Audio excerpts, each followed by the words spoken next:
Number 9, a pot of water is boiling on the stove. The amount of water lost is measured every 30 seconds. The adjacent table shows the results. So when they put it on the stove, it has 32 ounces of water. 30 seconds, it's down to 27 ounces. 60 seconds, down to 22. 90 seconds, down to 17. So they want to know at what rate per second, so per 1 second, is the water decreasing. So for number 9, we want to know how much is decreasing for every 1 second. And so we want to know how much it's going down, okay, per 1 second. So we're going to go ahead and take a look at this, and we can see that every time it moves, it's 30 seconds. Okay, so we're starting here. So once again, this is the amount or the ounces of water, and this is the seconds. So we know every time it changes, it's a 30-second change. Okay? And then if we take a look, it went down 5, it went down 5, it went down 5.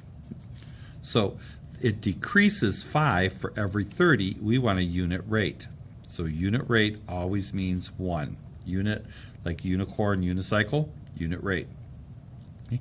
So on this, we can cross multiply 30x equals 1 times 5, which is 5. And once again, lots of times people think, oh, it's going to be 6, but actually we have to divide both sides by 30 so that this will cancel out to a 1. So we get x equals 5 over 30, which is going to be 1/6. So divide each of these by 5 to simplify the fraction. So the rate is 1/6 of an ounce per 1 second. Okay. So once again, we want the rate is decreasing per second. It's decreasing 5. So once again, we have to figure out that this is 5 every time and this is 30 every time. So 5 for 30, cross multiply. Next for B, for A, it wants us to draw a graph of this. So we're just simply going to go ahead and draw a graph, and we can see we have a seconds, and if we did our seconds here, okay, we could start with 0, and then we could do 30, 60, 90. And then going up, it's actually going up to 32, so we could actually start with 0, and we could do 10, 20, 30. Okay? And now we're going to actually graph this. So we have 0 is 32, so over 0, up 32. Okay? Then we have 30 seconds, 27 amount of water. So 30 seconds is 27. That's going to be right about there.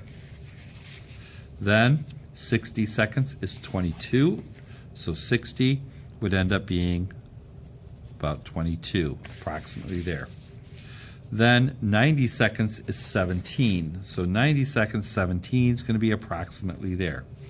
So we can see we have a negative slope on this. Okay, so that's going to be our graph. And then for B, they want us to know if it's direct variation.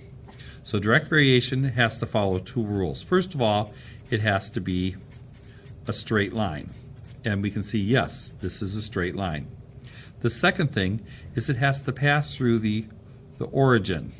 And the origin is 0, 0, which is right here. This is the origin. And we can see this does not pass through the origin. So therefore, this is, does it direct variation? And the answer is no, it is not. In order for something to be direct variation, it has to start with the origin, and then it can go out any way, but it has to start with the origin. But if it doesn't go here, it's not going to be direct variation.